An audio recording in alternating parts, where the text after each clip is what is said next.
আমি কিছুদিন যাবত একটা বিষয় খেয়াল করলাম। বিষয়টা হচ্ছে যে একটা গোষ্ঠী হিজবুত তওহীদের পিছনে লাগছে, যে হিজবুত তওহীদকে নিষিদ্ধ করা লাগে। এখন আমার কথা হচ্ছে, কেন লাগবে? হিজবুত তওহীদ আসলে কি চায়? হিজবুত তওহীদ চায় আল্লাহর জমিনে আল্লাহর দ্বীনকে প্রতিষ্ঠা করতে। যেমন দেখুন এই ভিডিওটা।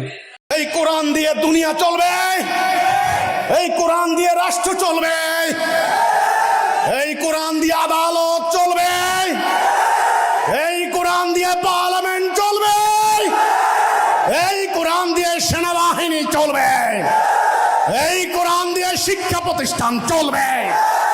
এটাই হলো কোরআন, আমাদের জীবন বিধান, এটাই আমাদের পরিচয়, আমাদের মাথার মুকুট।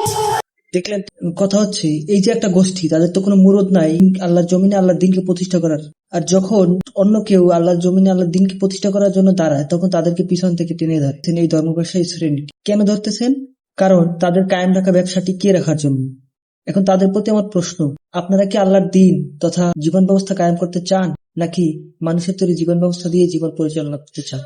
কমেন্টে জানাবেন।